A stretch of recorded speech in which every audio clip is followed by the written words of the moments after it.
Good evening and welcome to Gravitas. I'm Palki Sharma Upadhyay. Let's get started. Gravitas, co-presented by SBI Mutual Fund, a partner for life. Skoda Superb, best in next class. Co-powered by Star Health Insurance, the health insurance specialist. Amstrad, get real, get Amstrad.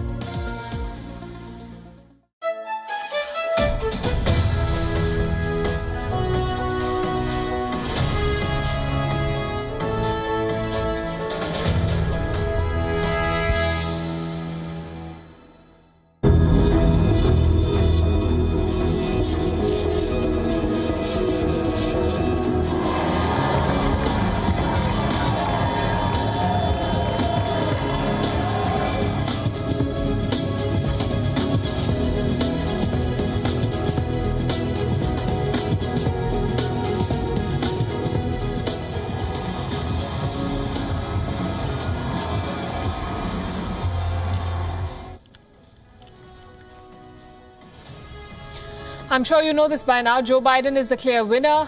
He's won the popular vote. He's won the majority of the electoral college votes. He's flipped the swing states in the US. The result is in Biden's favor, and there's no way that result is flipping. But Donald Trump won't agree. And he has numbers too.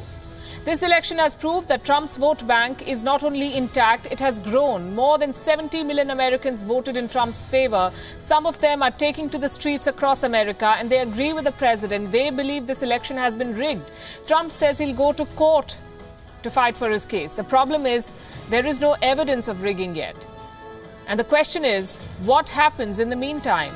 How will Biden's team prepare to take office? How can Trump create roadblocks? What is each side planning and doing? And how is America coping with this endless fight? On Gravitas tonight, we discuss how Trump may be on his way out, but Trumpism is here to stay. Also on the show, another country is counting the ballots. Myanmar held an election this weekend. Aung San Suu Kyi is on course to win.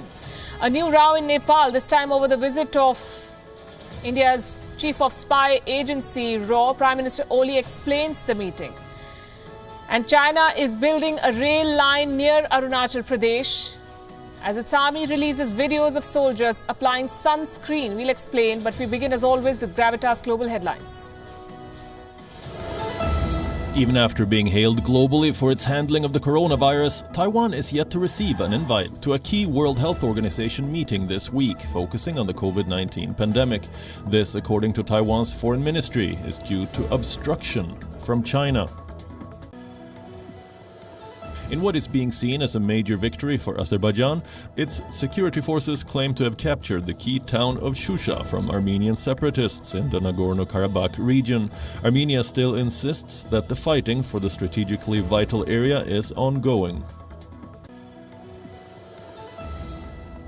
Amid growing protests against France in the Muslim world, France's foreign minister has visited Egypt, asserting France's profound respect for Islam. The minister said that the anti-French campaign in the Muslim world was often the result of a distortion of French President Emmanuel Macron's comments on the issue. The United States has become the first nation worldwide since the pandemic began to surpass 10 million coronavirus infections, as the third wave of the COVID-19 virus surges across the nation.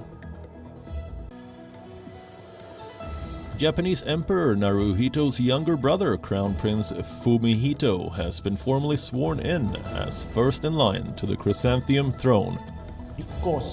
Emperor Naruhito has no sons, and his daughter is barred from inheriting the throne, despite calls for reform. The traditional palace ritual was scaled down due to the coronavirus pandemic. Thailand's government continues facing persistent protests as thousands are on the streets calling for the resignation of Prime Minister Prayuth Chan-o-cha and his cabinet. Meanwhile, key pro-democracy groups have sent thousands of letters to the country's King Maha Vajiralongkorn demanding reforms. Virgin Hyperloop has trialed its first ever journey with passengers in the desert of Nevada. Yes! The futuristic transport concept involves pods inside vacuum tubes carrying passengers at high speeds. Tropical storm Eta has made landfall in Florida in the United States, slamming Cuba. The storm has already battered Mexico and Central American nations, leaving a trail of destruction with hundreds dead and missing.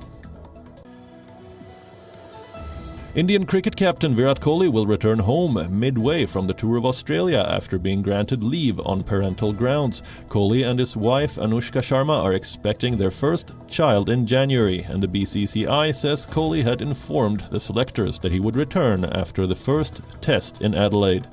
Ajinkya Rahane will step in as captain, though the BCCI has not indicated if Kohli will return to Australia for any of the remaining tests, which get over only on January 19th.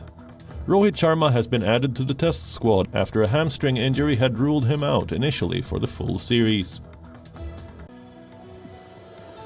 Mexican golf birdies as he closed out the first victory after 118 PGA Tour starts. America's long wait ended on Saturday. Joe Biden has won, Donald Trump has lost, but he doesn't agree. He says he will contest the result.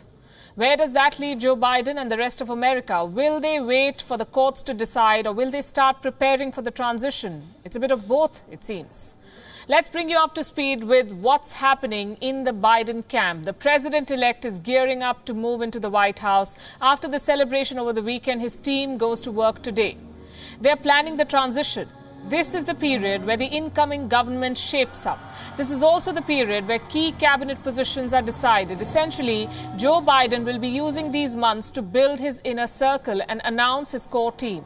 By the looks of it, he will also be dealing with Donald Trump in courts. The president won't let him inherit the White House peacefully. Reports say Team Trump has refused to sign a letter. The letter that would allow Team Biden to formally begin work this week. Trump is stonewalling Biden. When a new president is about to take office in the US, the outgoing government must enable the transition. America even has a law to facilitate this. It is called the Pre-Election Presidential Transition Act. What does the law say?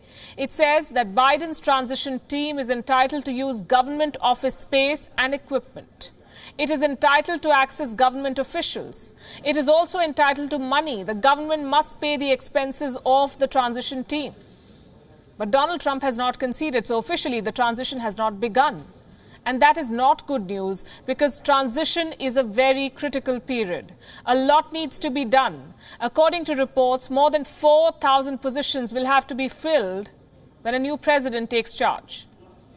The transition team has to identify and vet all these candidates. They have to arrange for the occupancy of executive residences like the White House and Camp David. Everything, down to the last detail, has to be planned, and this includes the handover of nuclear launch codes to the next president, better known as gold codes in America's defense and security establishment. So what Trump is doing is slowing down all of this.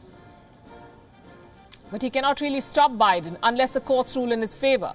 Biden, in the meantime, has already begun planning his transition. He is looking at assembling one of the most diverse cabinets in US history. The first appointments will be of the White House staff. The cabinet appointments won't be made public until around Thanksgiving, the end of this month.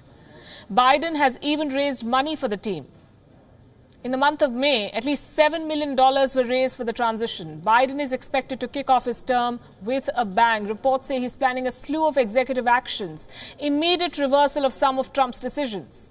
This could include cancelling America's withdrawal from the Paris Climate Accord. In Washington, the ball has already begun rolling for the official change of guard. Last week, we told you how the Secret Service has stepped up the protection for both Biden and Harris. This security cover will expand once both leaders take oath. Joe Biden will have his calendar full in the coming days. As president-elect, he will now receive several briefings. And this includes the president's daily briefing, background briefings on covert actions, intelligence briefings. The American security establishment is now supposed to brief Biden and his team on global dynamics, on potential threats, on national security, basically anything that a president needs to know to keep his country safe.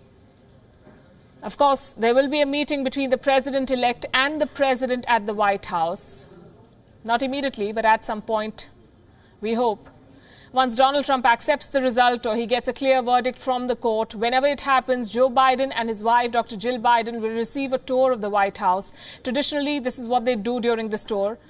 They're also asked about the White House decor and if they would like to change it.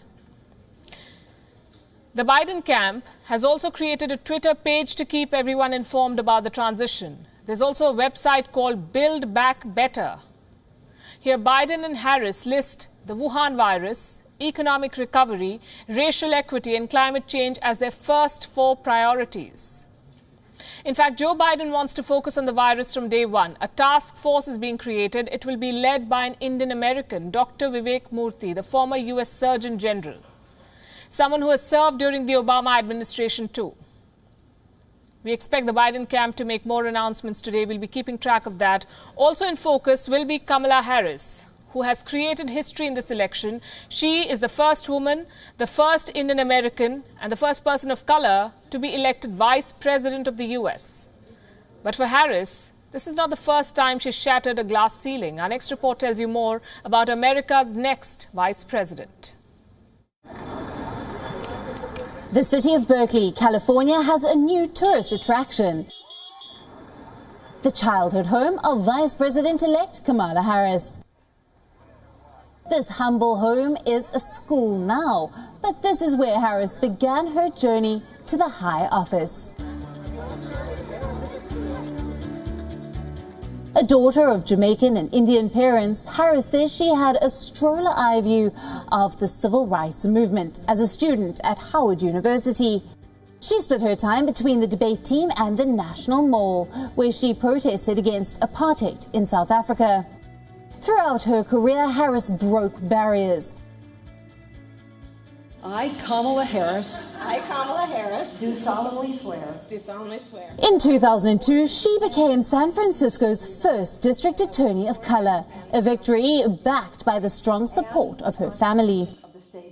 I was in California at that time, and Kamala was thinking of standing for the DA post, and we were talking about it and we knew about it.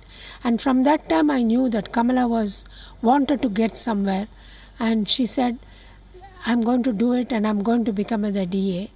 And that's how she did. She became a DA, then she became an Attorney General, then she became a Senator. I am so overwhelmed. In 2010, Harris was the first black woman to be elected California's Attorney General. The process has value. 6 years later, Harris made another record. She became the first Indian American Senator of California. Sworn in by the then Vice President, now President-elect Joe Biden. And you will well and faithfully discharge the duties of the office upon which you're about to enter to help you God. I do. Few had known then, Team Biden-Harris together will ascend to take over the most powerful public offices in the world. With Harris shining as the lead campaigner within the Indian American community. I may be the first woman in this office. I will not be the last.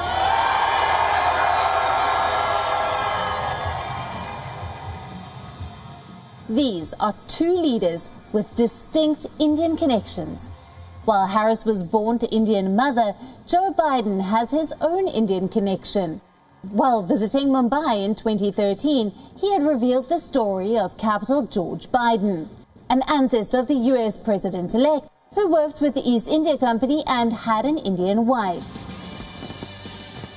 It's safe to say the Desi factor will be hard to miss in this American administration. Bureau Report, WION World is One. Let's talk about Donald Trump now. Technically, he's still the President of the United States. Numerically, he's lost his next term in office. At 214 electoral votes, he's far away from winning the majority of votes in the Electoral College. But Trump is in denial and there's no way he's conceding. Over the last 2 days, Donald Trump has been busy playing golf. His official calendar is empty. While his deputy Mike Pence is chairing a Wuhan virus task force meeting, Trump does not feel the need to take stock of the pandemic. Instead, the buzz is the president's campaign is trying to see if it's possible for Trump to hold rallies. What for? To bolster his claims that the election has been stolen. Tonight, let me give you the story of Donald Trump in 5 questions and answers. Question number 1, what are Trump's options? 2, what are the lawsuits facing Donald Trump? 3, what are the powers of a lame duck president? In other words, a president who is on his way out. What can he do? 4, what are Trump's aides saying? And 5, what about the rumors of First Lady Melania Trump seeking a divorce? Yes, those reports are also doing the rounds. Let's take them one by one. First up, what are the options before Donald Trump? Conceding is the most practical one, gracefully beginning the procedure of transfer of power. He can start by making the traditional call to the president-elect. But it's Donald Trump we're talking about. He's manufactured his own version of reality. He says he's won the election and his second term has been stolen. So Trump will challenge the result. He will go to court, file lawsuits. Trump released a statement over the weekend. It read, and I quote, "The simple fact is this election is far from over. Beginning Monday, our campaign will start prosecuting our case in court to ensure election laws are fully upheld and the rightful winner is seated." There are 2 legal options before Donald Trump. Option number 1, he can ask for a recount. The rules are different for each state. In Wisconsin, for example, a candidate can ask for recount if the margin is less than 1 percentage point. In Georgia, the margin must be less than 0.5% of the votes cast. In Pennsylvania, there is an automatic statewide recount if the margin between the candidates is less than 0.5%. Are recounts normal? Between the year 2000 and 2019, there were 5,778 statewide elections, 5,778 in 19 years. The number of recounts was only 31. Only 3 of those recounts resulted in a reversal of results. Option number 2. Donald Trump's campaign can convince the judges that some ballots have been cast illegally, and for that, they would need evidence. Trump's team has already filed several lawsuits in battleground states. Some of them have been rejected. But did you know that there are several lawsuits facing Trump himself? Which brings us to question number 2. What legal challenges does Trump face when he leaves the White House? There is an ongoing criminal investigation into Trump and the Trump Organization.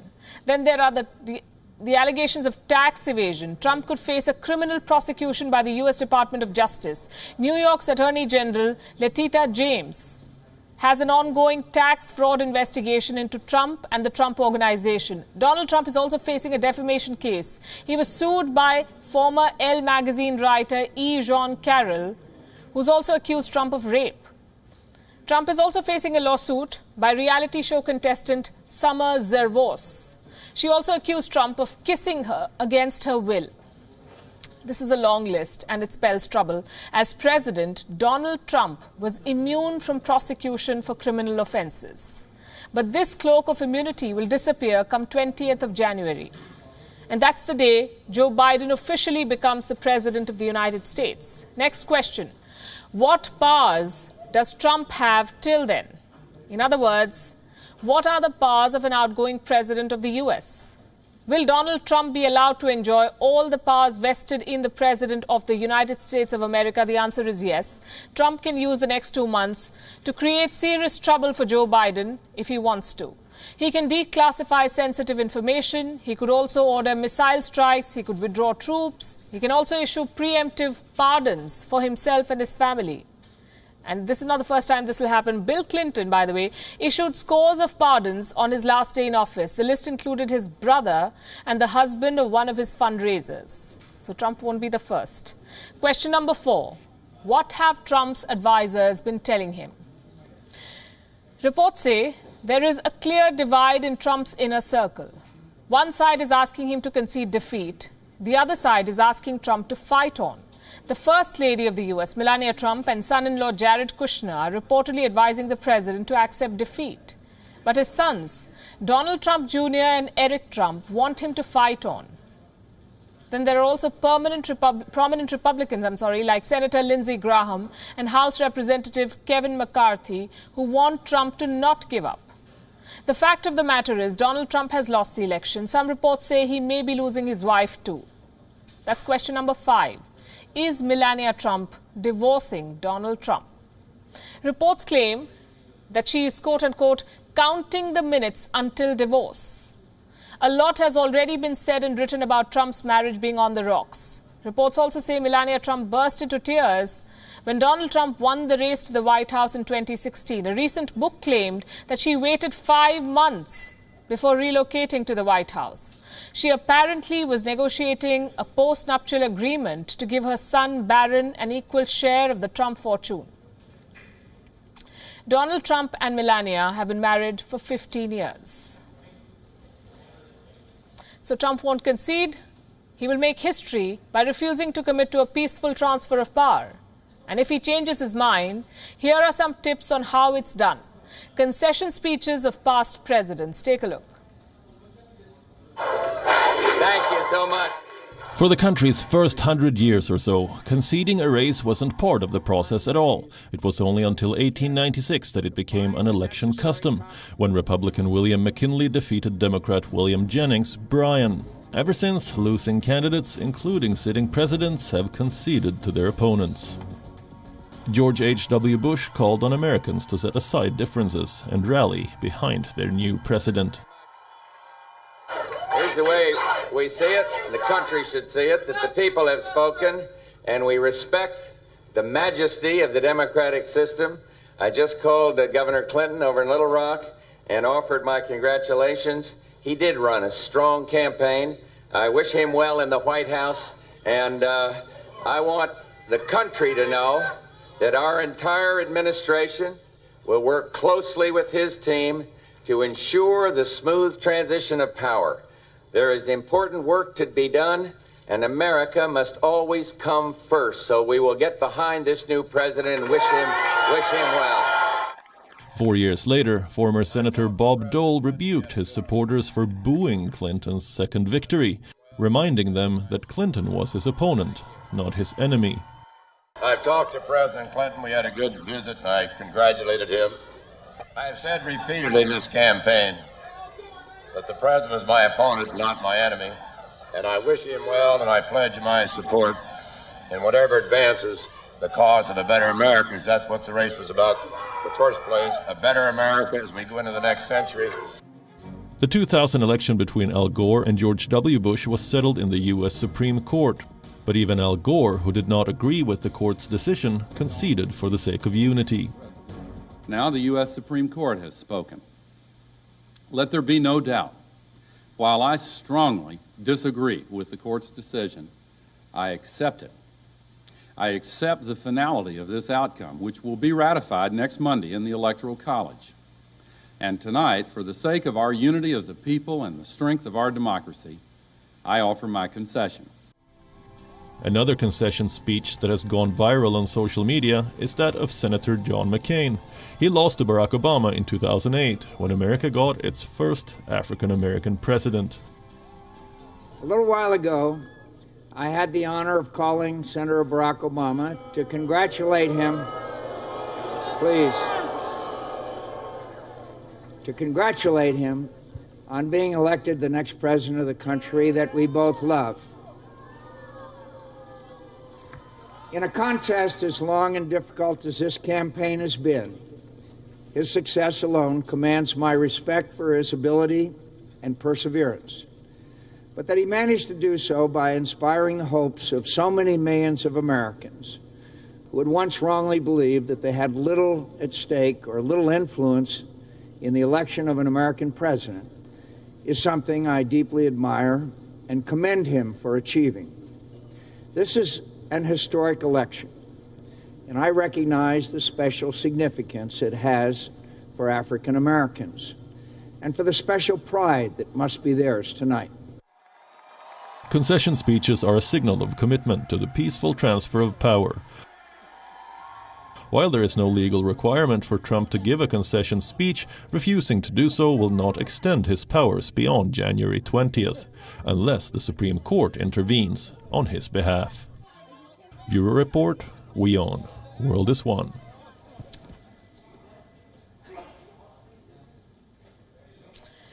I want you to focus on 3 points.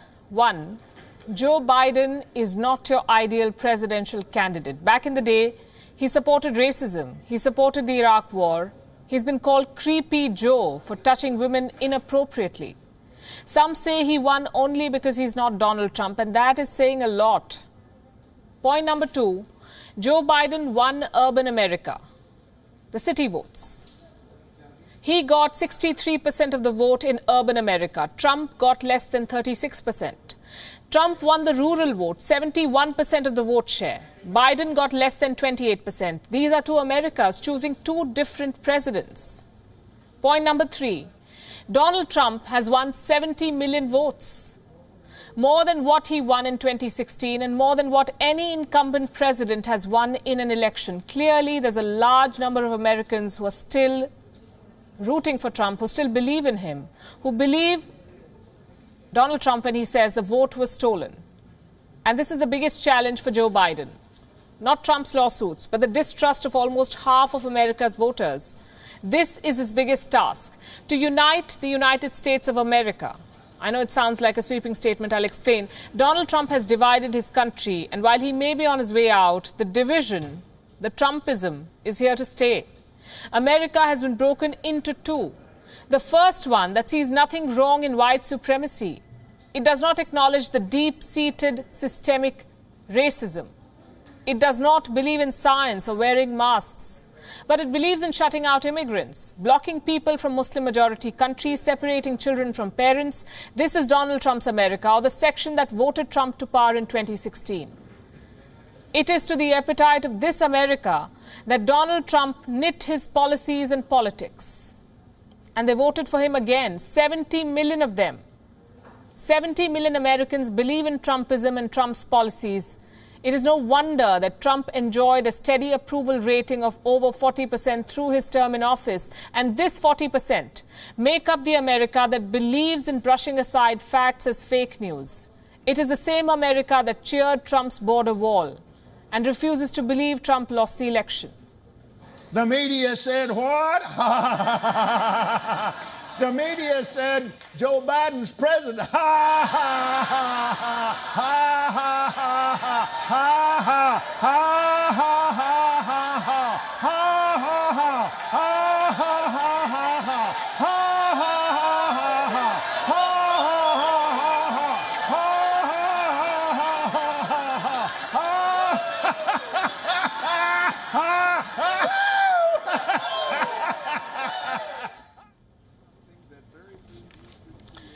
This was televangelist Kenneth Copeland mocking the media for calling the election in Joe Biden's favor. He is part of the America that believes in Trumpism. What is the other America?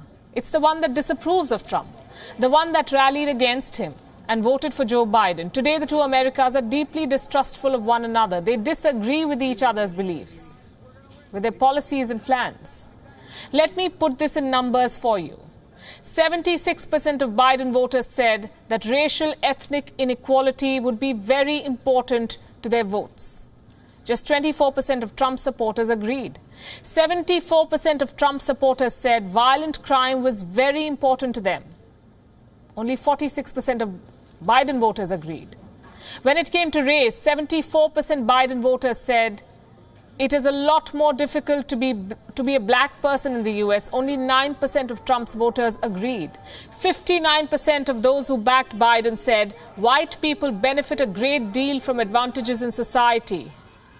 Only 5% of Trump's voters agreed to this. Clearly, there is a divide in the United States, a divide that was color-coded in red and blue this election. The blue retained the Senate, the red kept the House. Going forward, the challenge will be to unite them in the interest of the USA.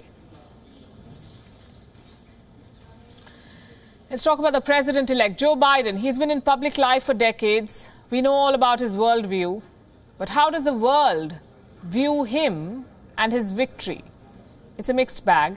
America's European allies are ecstatic. The stock markets are surging to new highs, but there is apprehension in some quarters, both inside and outside the US.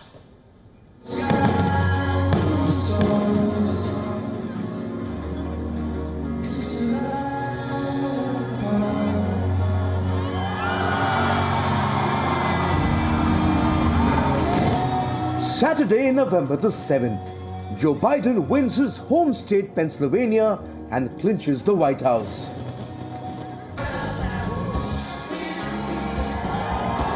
World leaders send in their wishes. They want a place in the good books of America's president-elect. European leaders are upbeat. French President Emmanuel Macron seemed eager to get started. Lot to do to overcome today's challenges, he tweeted. German Chancellor Angela Merkel said she was looking forward to working with the new administration. America's closest ally, Britain, was a bit late to react. When he did, Prime Minister Boris Johnson talked about working on shared priorities like trade and climate. Indian Prime Minister Narendra Modi said he was looking forward to working with Biden. He also had a special tweet for Kamala Harris, saying her victory was a matter of pride for all Indian Americans. NATO chief Jens Stoltenberg called Joe Biden a strong supporter of the alliance. In West Asia, Biden's election triggered a wait-and-watch game. Israel's Prime Minister Benjamin Netanyahu took a whole day to congratulate him. He followed it up with a thank you note for Trump. Another key ally, Saudi Arabia, also took more than a day. And when the message finally came, it sounded more bureaucratic than warm. Not surprisingly, Iran sounded hopeful, urging Biden to step away from what it described as Trump's wrong path. America's former presidents also congratulated the newest member of their club. Jimmy Carter, Bill Clinton, George Bush and Barack Obama sent their wishes to Joe Biden. Trump's fellow Republican George Bush said the election was fundamentally fair. So did former GOP candidate Mitt Romney. Romney said Trump was entitled to legal challenges, but condemned claims that the polls were rigged. But 48 hours on, a few leaders are yet to react. Their silence tells a story. Top of the list is Russian President Vladimir Putin. In 2016, the Kremlin congratulated Trump within hours of the election being called. But this time, nothing. Another silent figure, Chinese President Xi Jinping. Earlier today, Beijing's foreign ministry made it clear. Don't expect a congratulatory message from us. The tropical Trump has also been mum. For Brazil's Jair Bolsonaro, Trump's loss is personal. He has lost a close friend in the White House. America's southern neighbor, Mexico, is yet to congratulate Biden. President Obrador said he would wait until all legal matters are resolved. Every leader has their own reason for not congratulating Joe Biden. For some, it's geopolitical.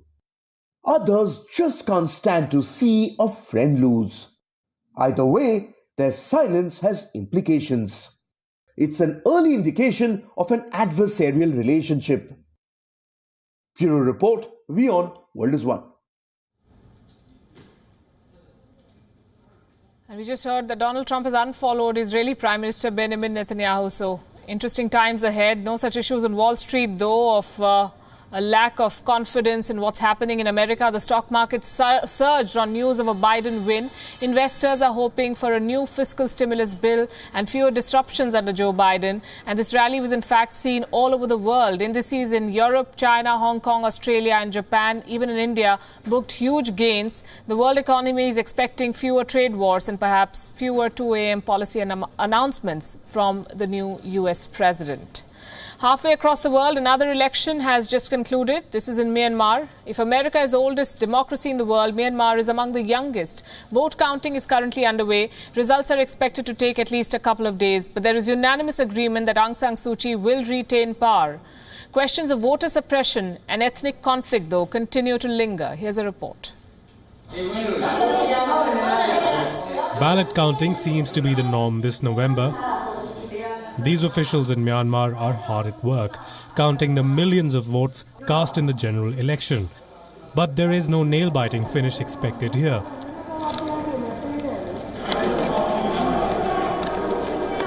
Aung San Suu Kyi is on course to win a second term. For the record, we still don't have the official results.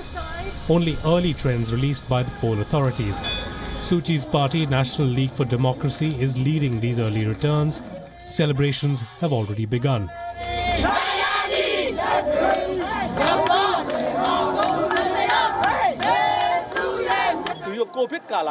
Global warming is a big factor.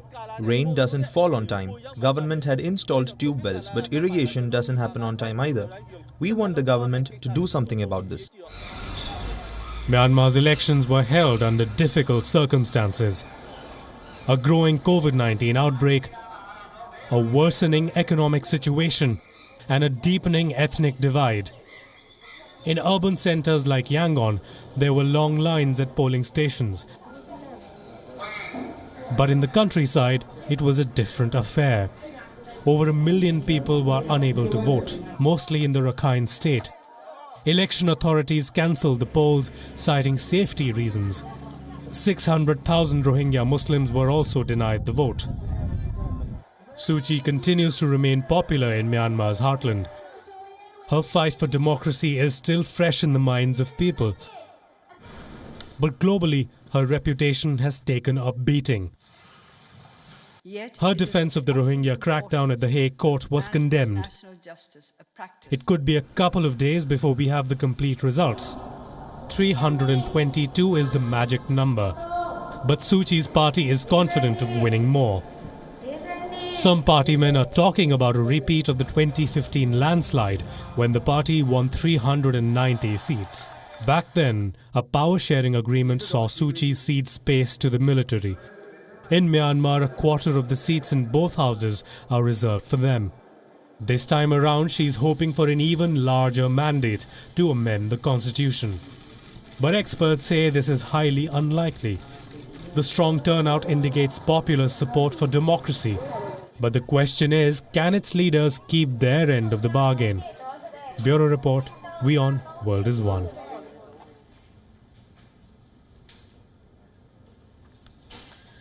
Let's talk about Nepal now. After some days of peace, there's infighting in the ruling party there. Pushpa Kamal Dahal or Prachand is once again unhappy with his partner, KP Sharma Oli, the Prime Minister of Nepal. Both sides have resumed their tussle for power. Prachand and Oli joined hands in 2018. They merged their parties together to create the Nepal Communist Party. They won the 2018 general election, but since then, both leaders have frequently engaged in a tussle for power. The ruling party is now divided into two camps, the Oli camp and the Prachand camp. Reports say both sides have launched a signature campaign to prove that they are bigger than the other. And this comes at a time when India and Nepal have managed to reach a thaw. Key members of the Indian establishment have visited Nepal in the past few weeks. It began with the visit of the Raw Chief, Samant Kumar Goel, in the month of October. Last week, India's Army Chief, General M.M. Naravne, visited Kathmandu for a 3-day visit. Both officials met with Prime Minister KP Sharma Oli. Now, reports say the Prachand camp did not like the idea of Oli meeting them. And it seems like they wanted to be kept in the loop. So they accused Oli of violating the protocol. Here's how the Prime Minister of Nepal has responded to that charge. The relationship between the two countries has to be enhanced. Who is the representative of which country? The executive head sends which official as their representative? Who will talk? It is not a big deal. No unauthorized official had come. Only the authorized person came. Diplomacy is the most talked about thing, and I did not speak to them in secret. So Prime Minister Oli says he did nothing wrong. He's the head of state, and in that capacity, he met Indian representatives. Reports say the dialogue will pave the way for high-level visits from both sides. And this could calm the tensions kicked off by a border and territorial dispute. According to the Nepalese press, Nepal's Prime Minister discussed the border issue with the Indian Army Chief. Nepal is keen on resumption of high-level visits in different sectors. Reports also say that Prime Minister Oli told General Naravne that any misunderstanding can be resolved through talks. The army chief had travelled to Nepal last week. He was conferred the title of Honorary General of the Nepal Army. And this is a decades-old tradition. It began in 1950 when General K.M. Cariappa was decorated with the same title. The practice began as an effort to reflect the strong ties between the militaries of both countries. By conferring General Naravne with the same title, Kathmandu has sent a clear message that it remains committed to its partnership with India despite the recent hurdles. And despite the political differences within Nepal, a channel of communication is now open, it seems. Greece has gone into a strict lockdown. This is the second time since March that Greece has shut down. More than 49,000 people have been infected there.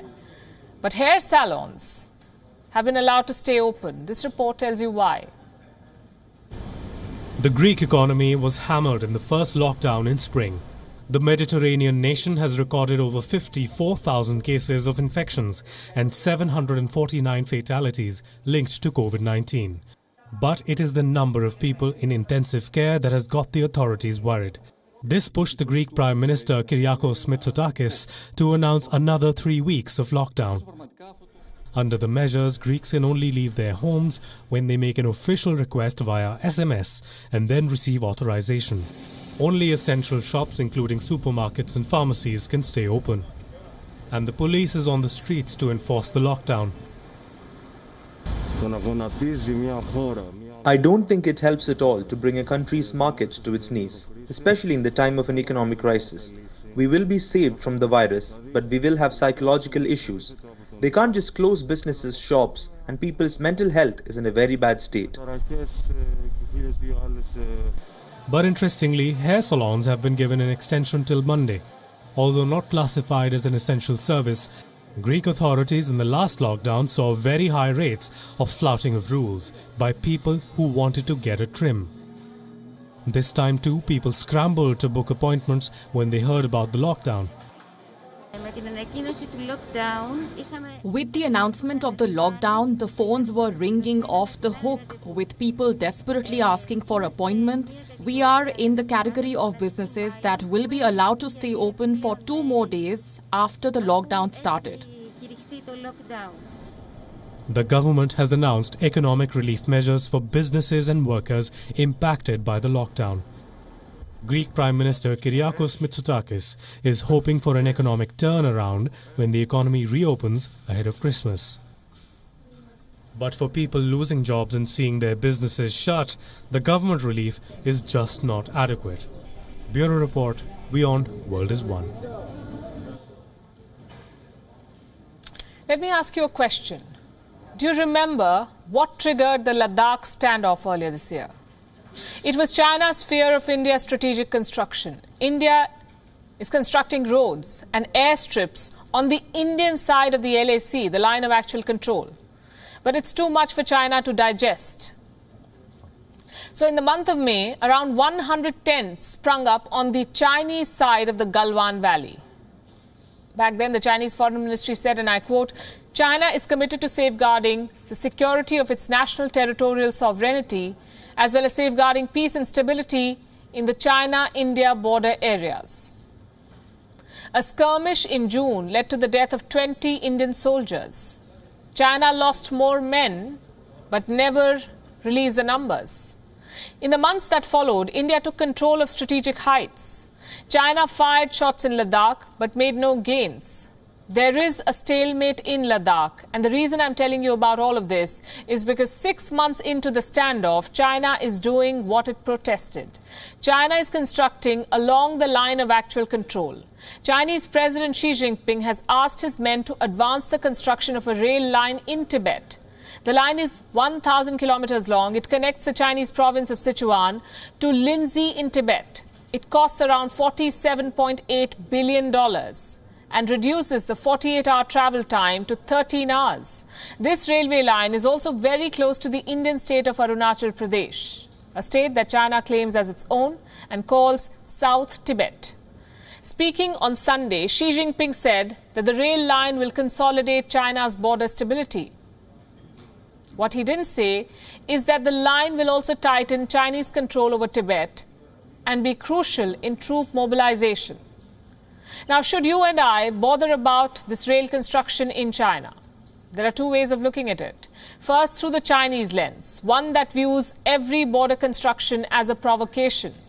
One that viewed the construction of the 255-kilometer-long Darbuk-Shayok-Daulat Bek Oldie Road as a threat.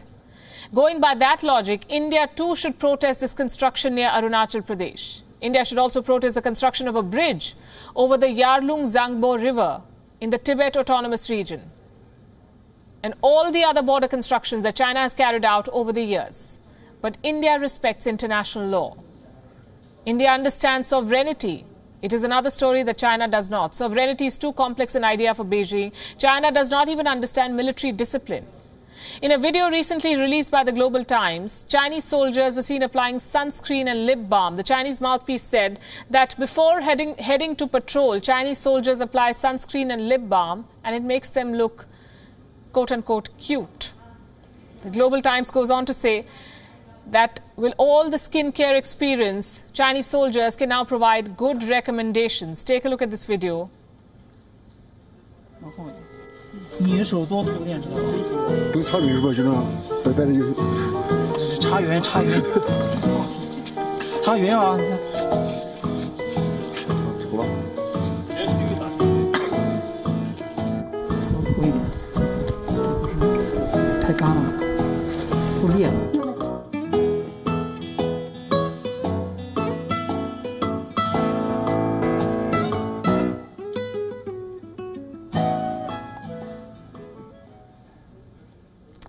Chinese soldiers or skin care influencers, you decide. We'll wrap up the show, leaving you as always with Gravitas Images. Thanks for watching.